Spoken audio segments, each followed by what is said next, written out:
Welcome back to the Joseph Graham Show, where we help you take your dreams to amazing places. Today, I was introduced to Barry Goldstein by his wife, who was on my show. You'll probably have seen the episode a couple weeks from now, and all. But she told me that there were some really cool things about you, like you are a music genius in the sense that not just playing music, but you have the ability to help people get better rest, to get feeling better in general, to like take the nervous system down and relaxed as well. But in your own words, Barry, tell us a little bit about you, what you do, and how you help people. So, in just a couple of words, things that really weave throughout all my work is I assist people in utilizing music to magnify their mission. So, obviously, we're all here for a purpose, whether it's in your business or you have a big message that you want to get out into the world. And a lot of challenges that we incorporate are fine tuning how we spend our energy so that we have more time to target those things and to share our mission, to share our legacy in the world. Most people, when they think about that, are not thinking of, wow, music's going to help me do that. Yeah. And most of us are think of music as art and entertainment. So although my focus throughout my life has been in many different aspects of music, everything from co-producing a Grammy award-winning track with Les Paul, who invented the electric guitar, all the way to working with people like Dr. Joe Dispenza and Dr. Daniel Amen. The one thing, the common thread that weaves through is that music can be utilized to navigate our energy more effectively. I love that because I was thinking about this. When I'm doing work emails, when I'm doing stuff, I listen to reggae music. For some reason, it puts Mhm. me into a more not like tired, but like relaxed but focused state. And then there's other times, like if I'm doing a workout, I'll listen to like maybe some heavy metal or something like that. Is Mhm, it mhm. the way the music is? How do why does that affect us in that way? Like I know the feeling, but why does that affect or how does that affect our energy? Yeah, and there's a lot of reasons behind that, and a lot of research behind that as well. But starting from the mechanism of our heart. So our heart is a metronome in our physical body. So a metronome is something that sets the time in music. And what's amazing is that we have the ability to adapt and synchronize with music. So for instance, reggae music, classical music, it usually varies between about 60 to 80 beats per minute, or sometimes a little bit more or a little bit less. Well, interestingly enough, our heart at a relaxed state is between 60 to 70 beats per minute. So when we're listening to music at that tempo, our heart has the ability to create what are called smooth and orderly rhythms. Mhm. And that moves us into a state that's called coherence. And coherence is basically, if you think of our body like an orchestra, coherence is our ability to align those systems in a more harmonious or more orderly way. So our lymphatic system, our digestive system, our endocrine system, all of those systems are basically dictated by our heart sending out specific tempos or messages, our heart rate, and to the rest of the systems in our body. If all those systems decided they wanted to play music at a different tempos, you would experience incoherence or something dissonant in the physical body. But the heart acts as a conductor. And that's where the music comes into this coherent state. Listen to something at 60 beats per minute when you're looking to get more relaxed or wind down for sleep. But as you said, when you want to work out, you're listening to heavy metal music. The beats per minute in heavy metal are probably more in the range of 140 Mhm. beats per minute or up. So again, that's going to change your respiratory rate, and that's going to be more conducive to working out. So that's part of it, is the physical mechanism. And then in addition, a lot of studies show that your preferred music you love, is going to improve that workout when you're working out. And also we have autobiographical memories that also activate our internal pharmacy. So when you listen to a song that you love, your body starts producing more dopamine, which is a reward hormone. So there's a lot behind what's going on when you listen to your music in your physical body, as well as just the mental emotional part of So is that like, so I'm a child of the 80s and 90s. I was born in 77. So like I'll hear certain songs and it will like literally take me back to that time. Is that kind of what you're talking about as well? Like I'll hear Summer of 69 and it makes me think of my teenage years because that was like a song that I liked there. Like I was just wondering, it is that kind of what you're talking about there as well, or is that something different?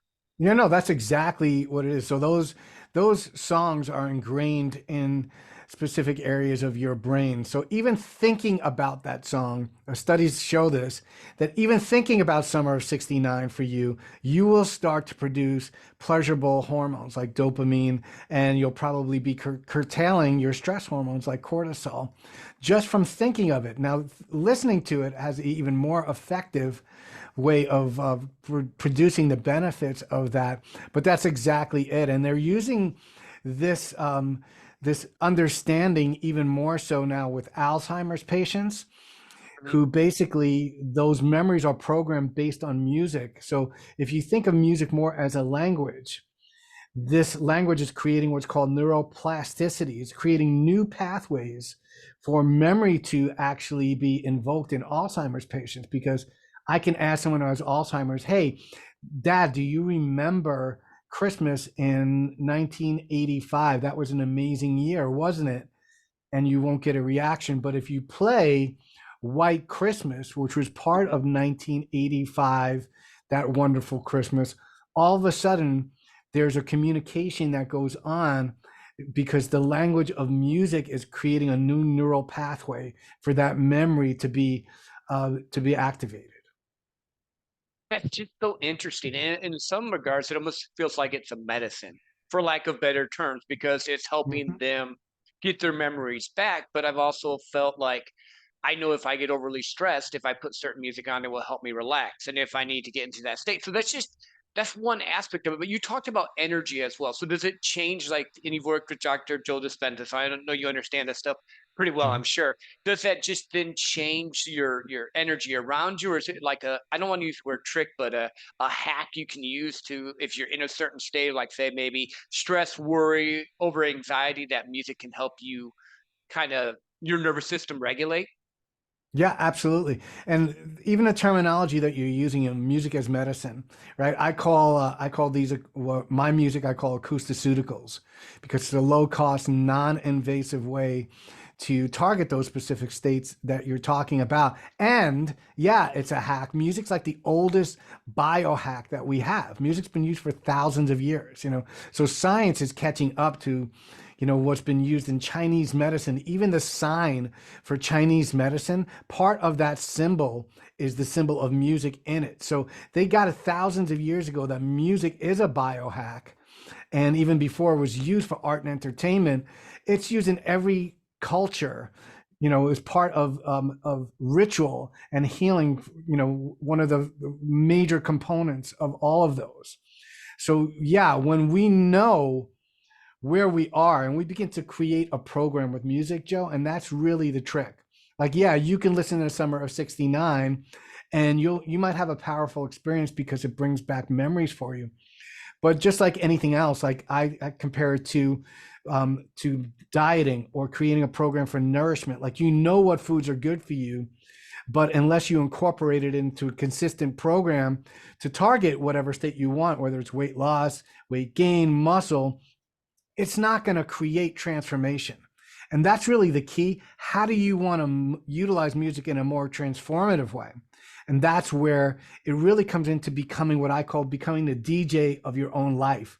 Just like a DJ programs a wedding or a crowd of 80,000 people, and he targets the energy, he knows where he wants to take those people by utilizing different music. You can incorporate that into your life and into your business as long as you know where you're at and where you want to go. So we spend so much time looking at our schedules for the day. What would happen if I asked you, Joe, look at your schedule for tomorrow? Like, look at your what's going on. Like, you might be meeting a relative who's not, you know, in a great mental state. What kind of music would you want to use to get in the space to be there for them, in a more conducive state of empathy or compassion. But you might have a meeting in the afternoon. I mean, you got to shift gears. You have a meeting with investors. What kind of music do you want to plug into that, to get you more up and motivated?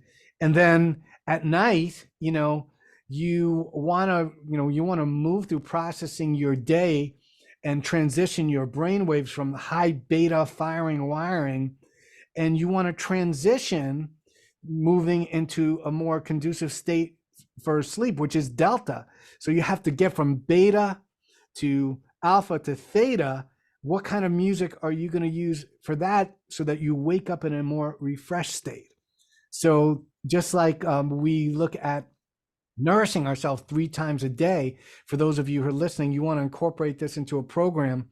Start off with incorporating music into 3 times of your day: morning, afternoon, and evening. And I can talk a little bit more about that. If you have any additional questions, I can expand on that.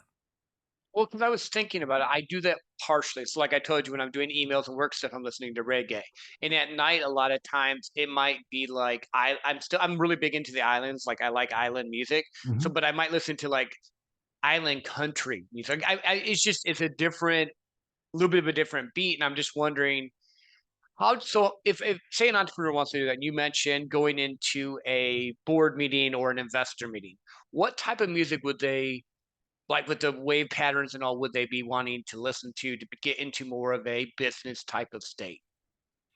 Yeah, and I mean, initially they might want to first center themselves, right, and make sure that they're kind of moving into a relaxed and attentive state. So I would not say it would just be one piece of music, but depending on what else happened in your day, where are you right now is the question you want to ask yourself. Because you might have had a very relaxed day and you're fine, you're not going into that meeting with a lot of stress. So I always think of music as a bridge, and I ask myself, where am I now emotionally?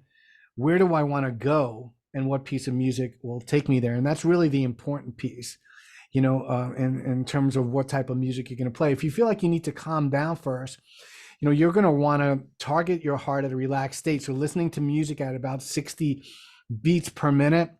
I have a lot of music that I've composed for that. I have a series called Ambiology that's excellent for that, to move into that more attentive but relaxed state. If you're looking to really kind of jumpstart your energy, have another series called Ignite the Heart that is really geared towards more epic music. Like, think about how we used to listen to, or maybe I'm older, I used to listen to Rocky, the theme song from Rocky, before I worked out, right? Or Vangelis. So I have music that's kind of more geared towards that specific state to get your energy going. And so when you're looking to kind of induce a more energetic state, you want to incorporate rhythm and drums a lot more. And especially, for states where you're moving energy, drums, bass, like that's probably why you like, listening to heavy metal, because the tempos are more up tempo. And sometimes we need Mhm. to do that as well. So, take inventory, all the entrepreneurs. There's music that I compose specifically for this, but also your preferred music. So take inventory of all the music that you loved and start creating 3-song playlists for each state that you want to move into, like or a gratitude, starting your day in gratitude. A 3-song playlist, like mine is Thank You for Letting Me Be Myself by Sly and the Family Stone, Mhm. Louis Armstrong, What a Wonderful World. And I have a piece I composed called The Heart Codes that really moves me just into a more heart centered state. So it doesn't have to be like all relaxing music. A 3-song playlist to start your day, a 3-song playlist to end your day. And I love that you were talking about like you love the islands and Mhm. you love listening to music for the islands. So I have something that I do in the middle of my day, like for right around lunchtime, to kind of shift myself out of this environment, which I love. This environment, it's my creative palace, right? I love this space, but I've also seen these 4 walls for 4 hours. Yeah. So I will listen to a piece of music from another part of the world. Mhm. And sometimes it's randomly. I call this my 5 minute musical vacation. So if I close my eyes and really target a multi-sensory experience, where does this music take me to? What am I smelling in that area? Am I on the beach? Where am I? What am I feeling? Is there sand below, beneath my feet? What am I Mhm. tasting? Maybe I'm having a glass of wine or exotic tea from that area. And literally, I can shake my whole environment and take a vacation in that place. Our mind does not know the difference between me actually going there and me bringing the imagery and that multi-sensory experience in. So these are very powerful tools that we can use, with our brain states as well, that literally can refresh our day. After 5 minutes, I'm like ready to go, man. It's like Yeah. eating lunch, except musically. Yeah, no, I like that. I think we get so caught up in like I work in my office all day long too, and so I have to go for walks and do stuff. And a lot of times I actually do Mhm. stillness or just listen to whatever's going around me. And sometimes I do listen to music, but I think it's like you said, when you take that time, because I'm sitting here thinking the more we've talked, the more in depth I'm going. Like, if I really want to get in a focused state for sales, because I do sales a lot, I'll listen to Eminem's One Shot because it makes me think I got one shot. I got like it's that funny Mhm. not funny, but it's just like I can just see the patterns of what you're saying happening. And then you mentioned something about going to that place. Like I do it with reading books, but I've done it with music too. Like I listen, my wife and I watch shows from all around the world because I like culture. So I love that aspect that you just gave of like just putting the music on from somewhere else and just taking yourself there. Because like you said, if you close your eyes, you can picture yourself being there because music like transcends you to that point. So I think that's brilliant. That's awesome. Yeah, and what's going on in your brain when you're closing your eyes, just by closing your eyes, and there's had been research that showed this. When you close your eyes, you're already moving into what's called the alpha brainwave state. So you're already slowing your brainwaves down, and this is the perfect place for entrepreneurs to be, because alpha, right in between alpha and theta, is the sweet spot that you have heard of. I'm sure we call it the flow state, Mhm. and athletes call it the flow state when they're kind of going on automatic. It's really hard to get into flow state when we're in that firing and wiring beta brainwave state. Some people can do it, they get inspired, but really the ideas of that come in where we're like, oh my God, that idea just popped into my head. And a lot of times when people are taking a walk in nature, or they're daydreaming. And that's the state where our brain waves are slowing down in alpha and theta, where we begin to move into a more creative state, not where it's a controlled think tank type of thing, which is great, but it's where ideas come in that we didn't expect. New ideas come in. And we can actually target our brainwave states with music as well. There's music I create, and you might have heard or seen on YouTube. It's called binaural beats, and it's become a larger part on the YouTube channels. But there's actually, I've been doing it for over 20 years. I've been working with companies such as Monroe Institute, who were the founders of what was called HemiSync, Mhm. and it's incorporating binaural beats into music to target these specific states. So I can explain that to you a little bit more, but basically what it is we have we two sides of our brain, and so it really synchronizes the two different sides of the brain, and you introduce different frequencies to different sides of the brain. So for example, alpha brainwave states start at about 8 hertz, so it's the frequency of 8 hertz. So if I was targeting that state, then I would incorporate, say, 100, the frequency of 100 hertz in one side, 108 in the other. And the brain synchronizes to the difference between the two, which is 8 hertz. So music's a delivery system of information, frequency being one of those. So when we're putting those headphones on with music and we're targeting that alpha brainwave state, we have the ability to entrain. So it's a frequency following response. The brain can actually induce that specific target frequency. So picture that as well, the power of that for entrepreneurs. Like you're in that high beta brainwave state, you want to wind down for sleep.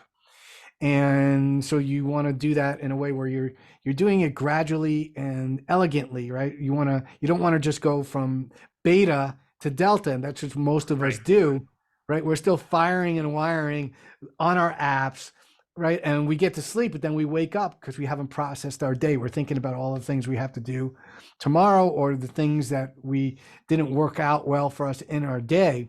And Always. so, right, always, and especially males as well. We don't process as much as females.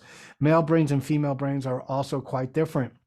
So we don't voice as much, and therefore we carry most of the weight of our day internally and don't process it as much. So, these binaural beats and working with different technologies, incorporating music can help us target these states as well. And again, we don't want to be too relaxed, when we're going into meetings. So when we're waking up in the morning and we're moving out of delta into alpha, theta and alpha, and we're looking to really move into a more focused, attentive state, that's when you might want to listen to more up tempo music.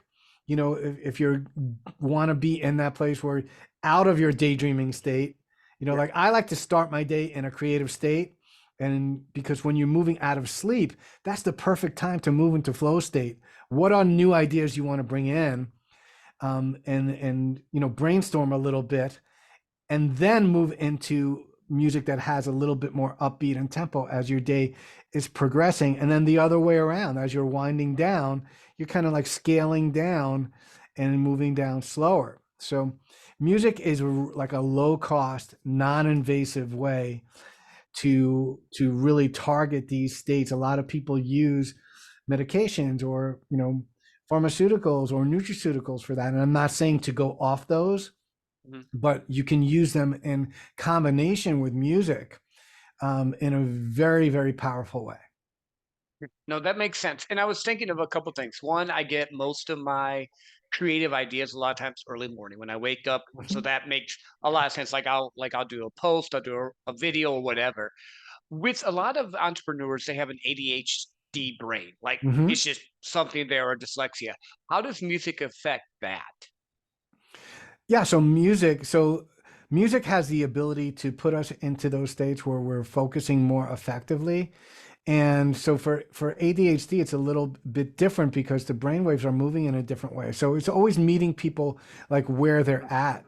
And sometimes for people with ADHD, sometimes more going on in music is better, in terms of the music having a little bit more movement, but with a targeted like melody in there. So like for sleep, normally I wouldn't suggest having a melody because your analytical mind starts going into whether you like that melody or not. But for someone with ADHD, it's good to have an anchor, something that's happening consistently in the music that they could bring their attention to. So either a repetitive melodic pattern that's going on, and that's why like a lot of people with ADHD, they love to listen to like um, trance techno music because it's more upbeat and it has a specific melody that continues to Yeah. go on throughout it. That's for a reason, because they need that anchor. And sometimes lyrics also with ADHD can create that anchor. They like to focus on a lyric that's going on within a piece of music that they can sing along to, and that brings their focus on that specific area of the song. So it's much different, right, than someone who Mhm. doesn't have ADHD and wants to just relax or focus. And same thing, with even with psychotic patients or people who have schizophrenia, and they're trying to find music for them. It's not the same methodology.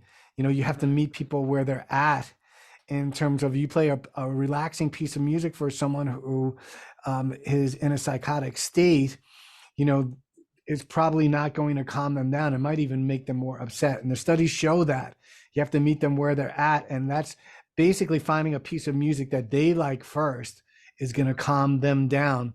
They're something that's on their playlist, and then eventually you keep scaling down until you move them into a more relaxed state. Yeah. But that makes sense because if they're at a hectic, crazy state and you try to just go from here to here that quick, it doesn't work with instead of the slow progression. No, what I found though is that most entrepreneurs, not everyone, but a lot of them have ADHD. And like when you Hmm. said the techno, you're gonna laugh at this. I don't like techno music. I have ADHD. I don't like techno music, but I listen to they call it high energy music, which is a Hmm. little bit of a different brand. But Right. I'm hearing more of what you're saying. Like, oh, that's why when I listen to this, it helps, and that's why my mind goes that way with the different things.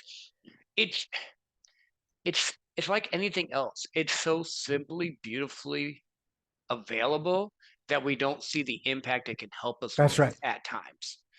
So, did you when you got into music, were you thinking, "Hey, you just liked music," and then all of a sudden you just started getting into all this other modalities with it? Or how did you go from? Because you said, I've directed, I did it with these people, we did all this stuff, but now you're, like, way past just an awesome musician to, I would almost call it like a healing work. How did you make that transition? Yeah, I mean, it's gone through like many different chapters in my life, and the first chapter of it, I was using it on myself as an experiment, the type of music that I was doing, because I was type A, stressed out music producer in New York, Yep. producing a 3-minute song, but it took 40 hours in my week, to do that, timelines and deadlines like anything else, something I had longed to do my whole life. Then it happens, and all of a sudden it goes from becoming a gift to a stress.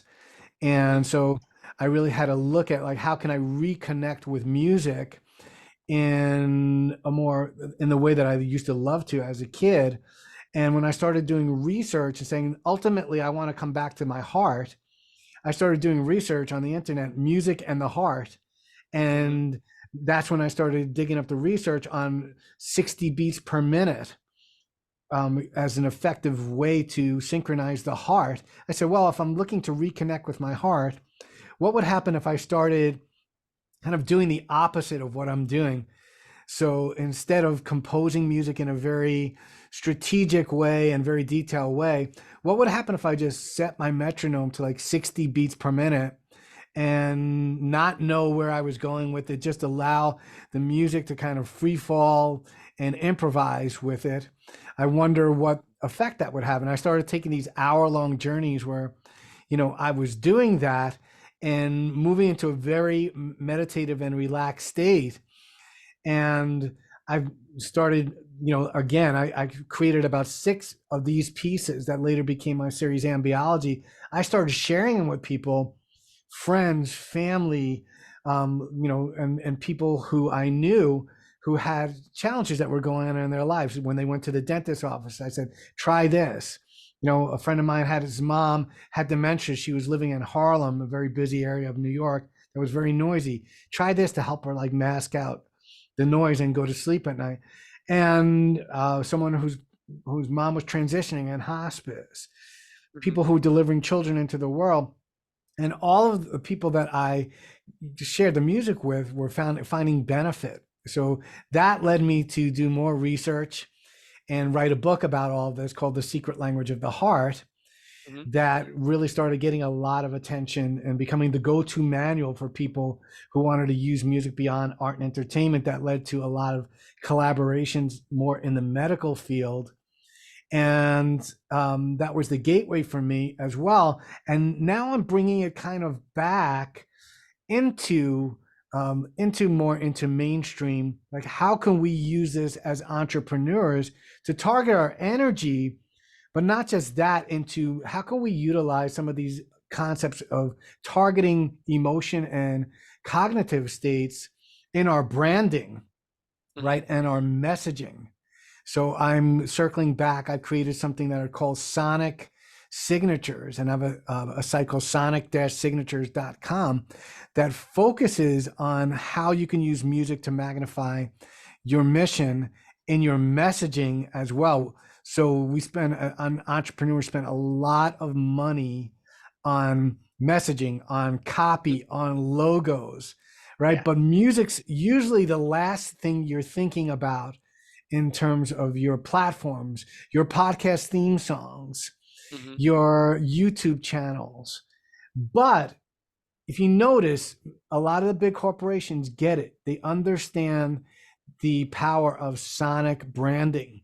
If you look at Netflix, that big N that opens Hmm. up on your TV screen, it's not a random, the sound that they use. It probably took them months or years to create that signature. Intel, right? Hmm. Same thing. What's the sound that's on your phone when you're checking your messages on your iPhone? Or I bet you can still remember your startup sound from your Mac on your first Mac.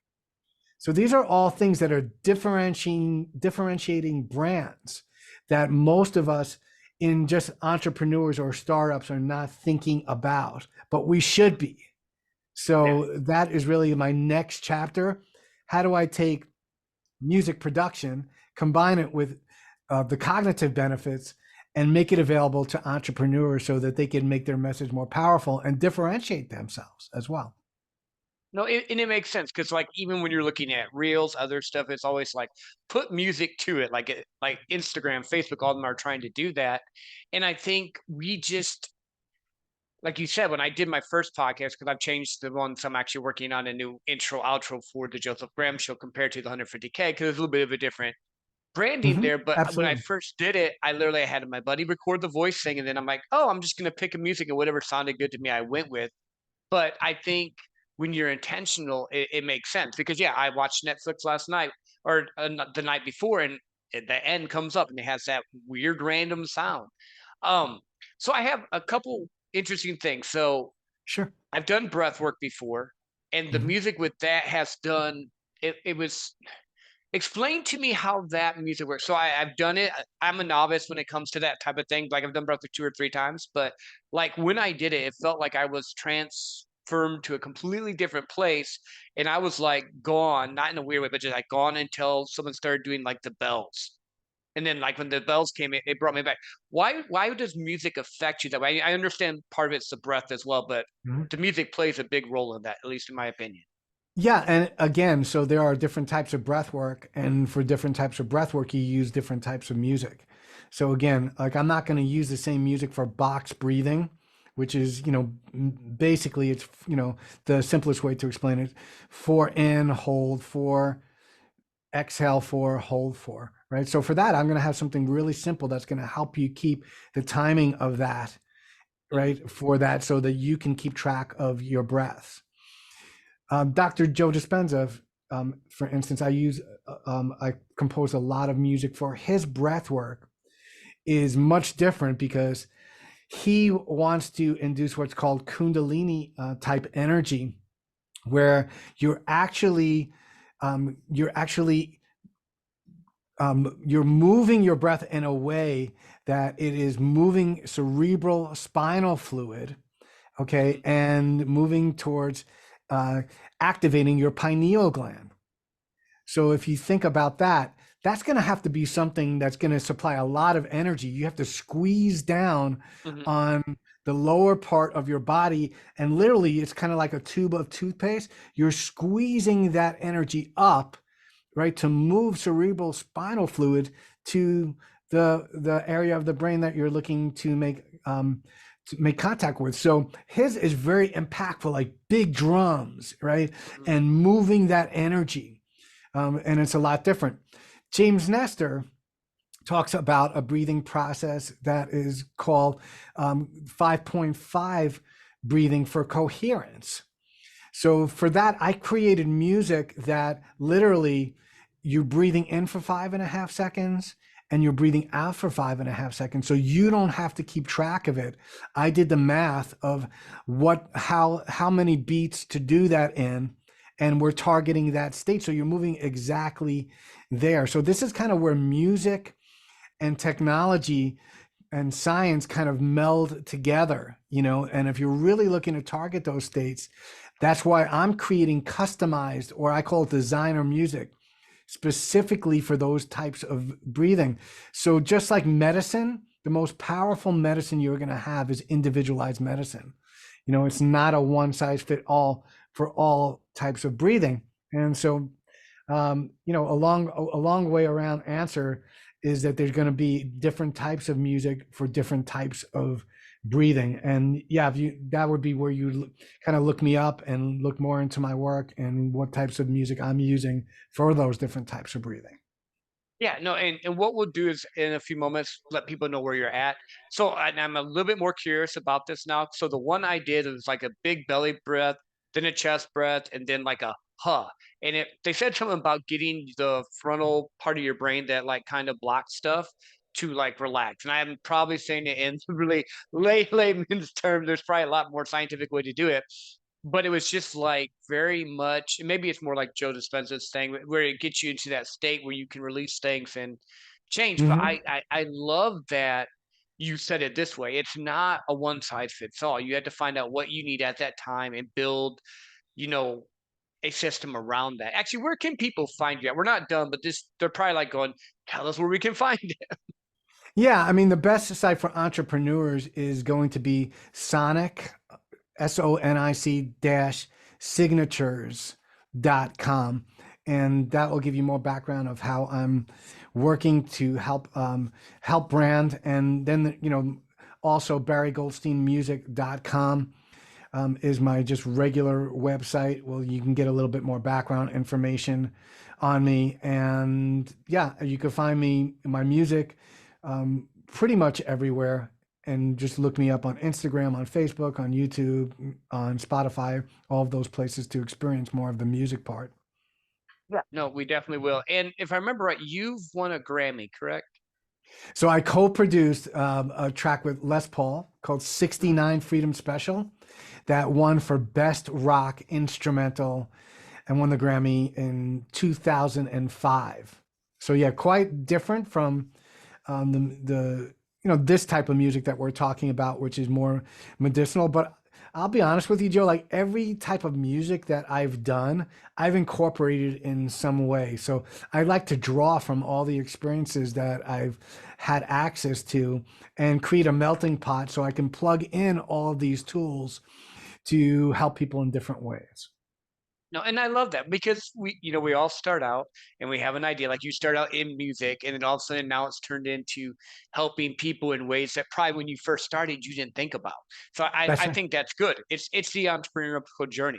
We keep finding new things or going into the future and pulling something into this reality that wasn't there. So I love that.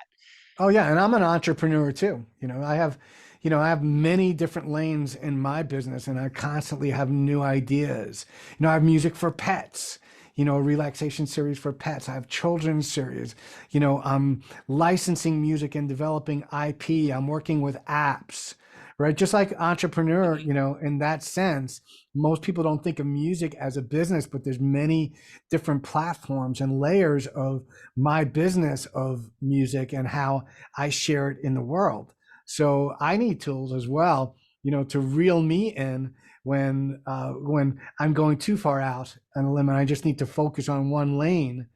Mhm. And I practice what I preach. I utilize music every day to target the states that I want to go to. Well, but that makes sense, and I like that, and I think it's because music is always considered the arts and that type of stuff, which is cool, but there's business behind it. Like people Mhm. don't go to Broadway and just get to go for free. You don't listen to a great concert and not pay. It's a business as well. So no, that totally makes sense. I know we've talked about a lot of different things here. Is there anything that we missed that maybe you wanted to share with the listeners before I let you go? No, I mean, if I had to leave you with one thing, for listeners and for people who want to implement this, as I said, three times a day, when you wake up in the morning, in the middle of your day, and at night. And most entrepreneurs, if we think we're too busy to even create a three-song playlist. So for those of you who are like saying, "Oh, well, I don't even have the time to do that," so I say the simplest music program that you can create for yourself, which most people can do right now, is what's your happy song? One song that makes you happy. And like, so mine is The Love You Save by the Jackson Five. Most people can think of a song that makes you happy. And even thinking about it changes your state. So if you can think of that one song, and if you have a team, within your organization or within your business, this is a great thing to do with building team and leadership as well. It creates great conversation. Ask the people in your company what their happy song is, because now you have 30 different happy songs, and you have spend an hour, have a happy song party. Make it a social activity on Friday for happy hour, right? Have a happy Yep. song hour, right? At the end Nice. of your week, everybody talks about their happy song, and now all of a sudden they've made your playlist for you, because now you have 3 songs that make you happy in your day. So entrepreneurs, we're always looking for ways to automate and make things Mhm. easier. This is a Yep. great thing for team building, and it's a great way to, just that one song that makes you happy, even if you're plugging that in your day 3 times, that's going to create a shift in energy for you. And you'll begin to see how powerful music is when we use it as a program and we begin to focus intention on it. And customize is the key. Everyone thinks that we have all the answers musically. The more you can customize, learn new music, learn what your musical tastes are and what it's doing, to your physical body, to your mental, emotional states. And even, for those of us who are looking to expand and have a deeper spiritual connection, what are the different pieces of music that are going to create that for you? And you become your own expert on what's going to take you there. I can make suggestions, but you know what you love and what you don't. When someone recommends a piece of music to you, like, I don't like that. Or, oh my God, I love this. We're our best, musical expert, ourselves. We're our best sound healers, so to speak. We know what feels good for us. No, I love that. I think that's amazing. Barry, thank you for being on the show. And I'm going to leave you with this: make your playlist. Don't make an excuse. Find your happy spot and learn to love it.